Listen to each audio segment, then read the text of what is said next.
자, 오늘은 일단은 방식의 덧셈과 뺄셈에 대해서 하겠습니다. 그 전에 여러분들한테 한 대여섯 가지 정도 얘기를 먼저 하려고 합니다. 첫 번째, 사실 제가 이렇게 판서를 이렇게 못하지는 않습니다. 그런데 저희 학교가 몇 년 전에 이렇게 칠판과 분필을 바꿨습니다. 그러면서 칠판도 굉장히 미끄러운 재질로 되어 있고, 분필 또한 다른 여타 학교들보다 굉장히 미끄러운 구조로 되어 있습니다. 그러다 보니까 글씨를 잘 쓰기가 굉장히 어려운 분필과 칠판입니다. 사실 지금도 딱딱한 칠판을 쓰면 굉장히 잘 씁니다. 그런데 이렇게 저희 학교의 구조상 사실 이게 쉽지만 않은 일이고요. 저도 이렇게 판서 쪽을 좀 더 노력하도록 하겠습니다.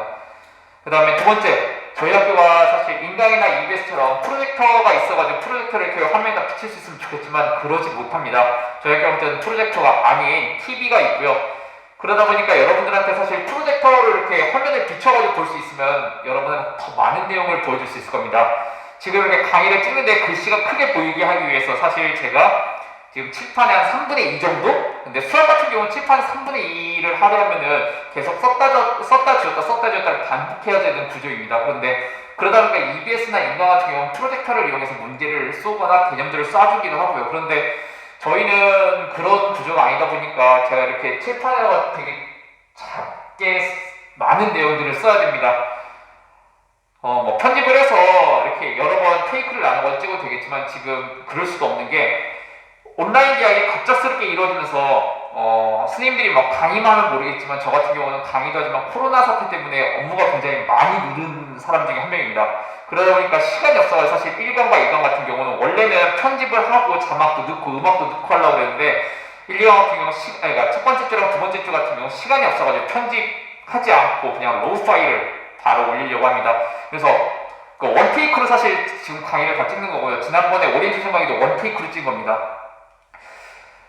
그 다음에 오리엔테이션 같은 경우도 네 번째인데요. 오리엔테이션 같은 경우도 지금 원래 제가 이렇게 오프라인에서 학교에서 강의할 때 같은 경우는 학년마다 다르고 어떤 과정을 가르치냐에 따라 다르지만 4시간에서 6시간에 걸쳐가지고 굉장히 긴 시간 동안 오리엔테이션을 합니다. 공부는 어떤 목적으로 어떻게 해야 되며 여러분들의 마음가짐은 그 다음에 그 태도는 어때야 한다라고 얘기를 해주고 그 다음에 수학 같은 경우는 방법론적으로 이런 식으로 접근해서 공부를 하는 게 좋으며 근데 그냥 수학 말고 여러분들이 이제 보통 대체로 대학 갈 때는 두 가지죠.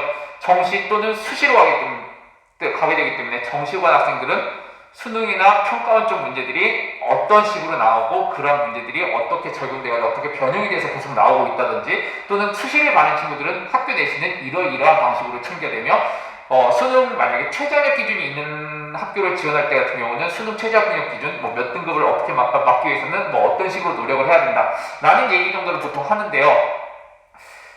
이제 저희가 온라인 계약을 하다 보니까 제가 그런 쪽을 얘기를 이렇게 장시간에 걸쳐가지고 할 수 있는 구조는 사실 아닙니다.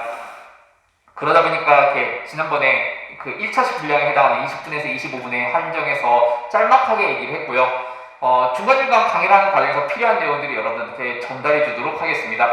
그 다음에 다섯 번째로 이제 저희가 장비가 사실은 좋은 학교들과 좋은 학교라기보다는 이렇게 선도학교 또는 이렇게 이런 거를 보여주는 교육부나 교육청에서 이걸 보여주는 학교 같은 경우는 사실 이런저런 지원들이 되지만 저 같은 경우는 그런 지원이 없이 모든 걸 지금 그 리모컨도 혼자 해가지고 핸드폰을 촬영하고 있습니다. 사실 구도상 제가 잘 맞게 나오는지도 잘 모르겠습니다만은 여튼 가장 문제가 됐던 게 사실 음성 전달입니다. 그거 같은 경우도 얼마 전에 제가 제 돈 들여가지고 이렇게 장비를 사가지고 지금 현재 촬영을 하고 있습니다. 여러분들 마음에 듣게 음성이 전달이 될런지는 잘 모르겠는데요. 그런 부분에서 사실 지원이 이루어지지 않다 보니까 여러분들한테 아마 인강이나 EBS처럼 이렇게 보여짐에 있어서 굉장히 좋은 강의를 하기에는 사실 쉽지만은 않은 실정입니다. 그럼에도 불구하고 여러분들도 인내심을 가지고 좀 봐주시고 저 또한 그 부분에서 여러분들이 얼마나 좀 더 학습을 잘할 수 있게 내용적으로 그다음에 보여지는 형식적으로 좀 더 노력을 하도록 하겠습니다.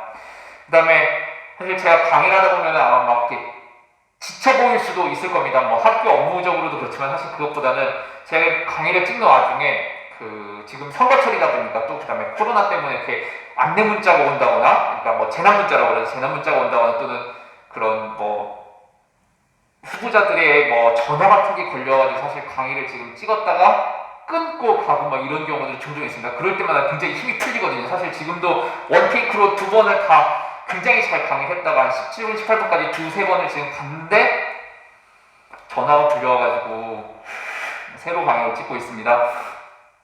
사실 그러니까 제가 만약에 힘이 풀려 있으면 쌤이 또 뭐 어떤 스팸 전화를 받았구나 라고 좀만 이해해 주시길 바랍니다. 그 다음에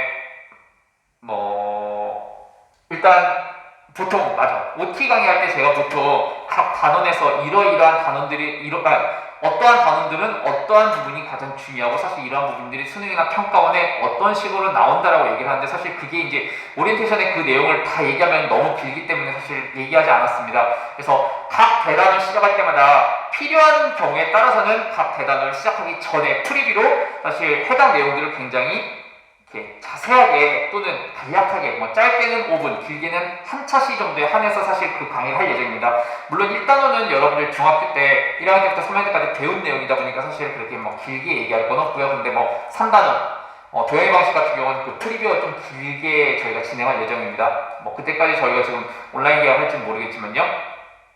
자, 그래서 일단 1단원 다항식의 덧셈과 뺄셈에 대해서 강의해 보도록 하겠습니다.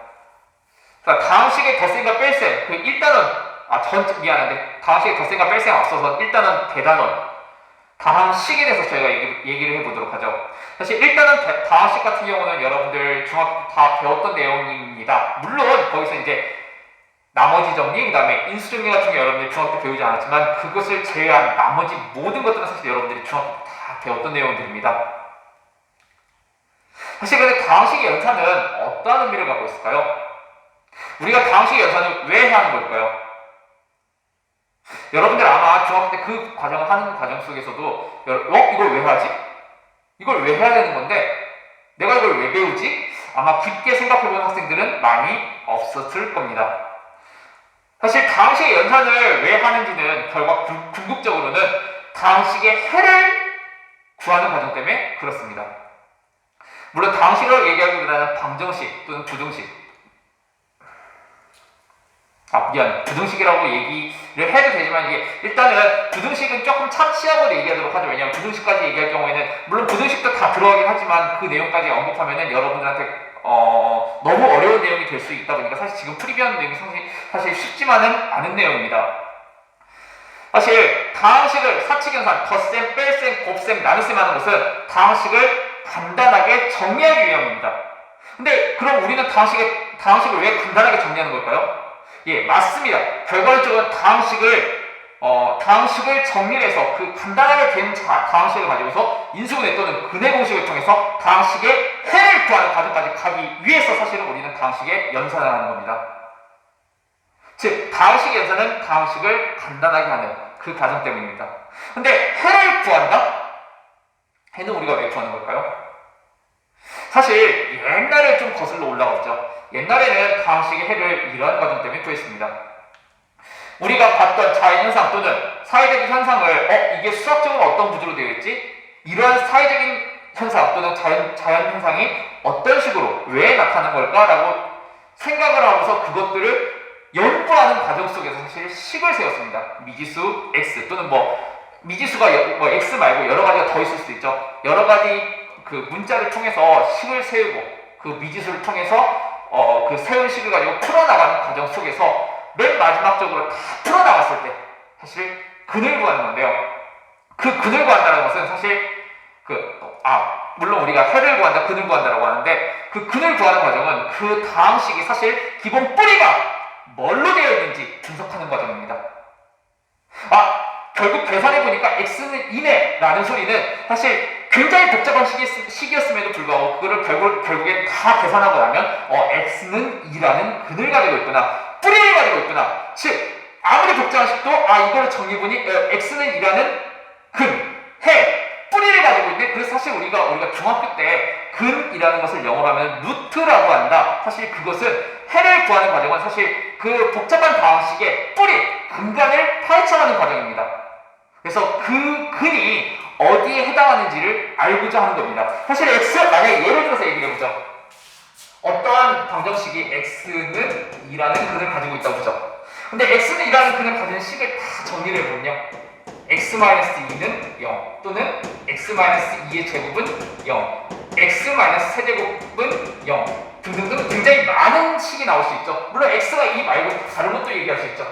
x는 3 같은 경우도 x-3은 0, x-3의 제곱은 0, 또 뭐 x-3의 세제곱은 0, 뭐 이런 거 말고 사실 더 많은 것들을 가지고 있을 수 있습니다. 뭐 예를 들면 이런 거 같은 경우도 x-2 이꼴 0 말고 사실 뭐 x-2에다가 여기 뭐 무리식을 가지고 있어가지고 x가 만약에 실근에 대해서 얘기한다면 사실 그런 얘기를 할 수 있는데 그러면 너무 복잡해지니까 그 얘기는 하지 않도록 하겠습니다. 즉 사실 해를 구한다, 근을 구한다는 것은 그 방정식 또는 그 복잡한 다항식의 그 뿌리가 어디에 해당하는지, 그 수학적으로 어떠한 부분에 해당하는지에 대해서 탐구해 나가는 과정이 사실은 근을 구하는, 해를 구하는, 근본을 구하는 과정입니다. 사실 그러다 보니까 다항식의 덧셈과 뺄셈은 그 해를 구하는 과정이고요. 그래서 우리 교과서의 1단원이 사실 다항식이라고 했을 때 그 해를 구하는 과정에 가기에 앞서서 먼저 식을 먼저 정리하는 과정을 거치는 거예요. 그게 사실 다항식의 연산, 사칙 연산이고요. 덧셈, 뺄셈, 곱셈, 나눗셈을 하는 과정이고요. 그 다음에 나머지가 있는지 없는지, 나머지가 있는 것 같은 경우는 나머지 정리로 얘기하고요. 근데 나머지가 있는데 그 나머지가 0이네? 0인 것은 뭐다? 인수정이다. 그런데 나머지가 0이다 보니까 뭘 할 수 있다? 인수분해를 할 수 있다. 그래서 사실 일단은 다항식이 사실 그런 식으로 챕터가 구성되어 있는 겁니다.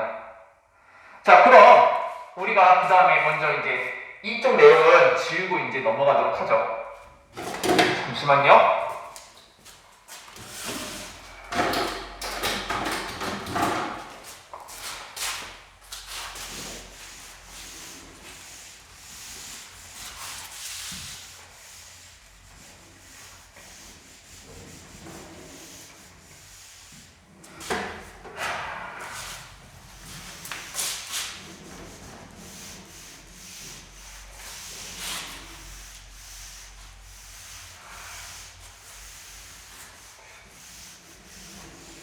여기 위에 사실 썼던 내용을 여러분들한테 한번 짚어주려고 사실 썼는데 제가 그걸 깜빡했네요.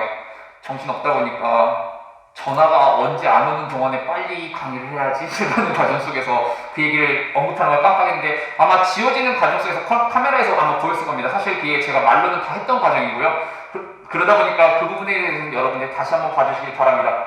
자, 일단은 다항식의 덧셈과 뺄셈하는 과정에서 사실 교과서에서는 제가 교과서를 직접 여러분들 보여줘서 강의하지는 않겠습니다. 사실 저도 교과서를 보여줘서 강의하고 싶지만 혹시나 저작권법 때문에 문제가 생길까봐 사실 제가 여러분들한테 교과서를 그대로 보여주지 못하는 점 정말 양해 부탁드립니다. 그리고 교과서에 있는 문제가 아니라 문제를 제가 조금씩 만들어가지고 변형해서 사실 올릴 거다 보니까 아마 여러분들도 그거에 맞춰가지고 공부를 해주시고 교과서에 있는 문제들은 꼭 다 모든 내용 하나도 빼놓지 않고 다 풀어주시길 바랍니다. 예습할 때 말이죠. 사실 예습을 철저히 하면은 수업 강의 듣고 나서 복습은 적당히 여러분들 제가 짚어준 내용을 중심으로 공부를 하고 그 다음에 잘 모르는 내용만 한 번 더 보시면 됩니다. 자, 사실 다항식의 덧셈과 뺄셈 할 때는 사실 우리가 가장 중요하게 얘기하는 것은 동류항입니다. 그 동류항 혹시 처음 들어본 학생도 있지는 않겠죠? 여러분들 중학교 때 사실 배웠습니다. 동류항. 근데 우리 수학에서 보통 보면은 복잡한 내용을 짧게 줄이다 보니까 한자어 또는 영어식 표현을 또는 영어식 기호를 많이 사용합니다. 예를 들어서 아직 여러분들 배우지 않았지만 확률과 통계 같은 경우는 순열이라는 한글을 기호화하는 과정 속에서 사실 물론 이게 이제 서양에서 먼저 그렇게 쓰였지만 퍼뮤테이션을 순열이라고 합니다. 그래서 그 퍼뮤테이션에 해당하는 P 해가지고 대문자 P를 기호로 많이 사용하고요. 그 다음에 조합 같은 경우는 조합을 영어로 하면 컴비네이션입니다. 그래서 서양에서 컴비네이션에 대문자 C를 사실 가지고서 수학적인 기호를 사용하고 있습니다. 그 다음에 교과서에 있는 내용들은 한자를 통해서 긴 내용을 굉장히 짧게 줄여가지고 얘기하고 있습니다. 물론 한자를 열심히 공부하라는 것은 아닙니다. 그런데 이러한 표현이 이러한 단어가 이거를 줄임말이 아닐까라고 생각해 보시면 여러분들 공부하시는데 좀 더 편할 겁니다. 동류항이라고 하는데 이 동자는 같은 동자입니다. 우리 중학교 때 배웠던 도형 배울 때 합동 너랑 나랑 또는 너랑 나랑 동갑이네. 동갑이라는 것은 뭐죠? 나이가 같다라는 거죠. 즉 이 동자는 같은 동자입니다. 그 다음에 저 유자는 종류 할 때 유자고요. 분류 할 때 유자고요. 유형 할 때 유자입니다. 즉 같은 유형의 항입니다. 근데 이걸 좀 더 수학적으로 자세히 얘기하면 다항식에서 문자와 차수가 각각 같은 항을 사실은 동류항이라고 합니다. 예를 들어서 그러면 이거 하나 예를 들어보죠. 자, 예를 들어볼까요? 이 x의 제곱과 동명은 지금 보기를 하나씩 만들어 보도록 하겠습니다. 예를 들어서 마이너스 x 제곱, 그 다음에 2번 x 세제곱, 3번 2xy, 4번 5x 제곱, 5번 x분의 1. 물론 이제 x분의 1 같은 경우는 저희들이 나중에 유리함수 할 때 배울 내용이긴 합니다. 자, 이 x제곱과 동명은 사실 뭐가 되죠? 그렇죠. 1번 마이너스 x제곱. 문자 x와 그 문자 x에 대한 차수 2로 동일하게 되죠. 그 다음에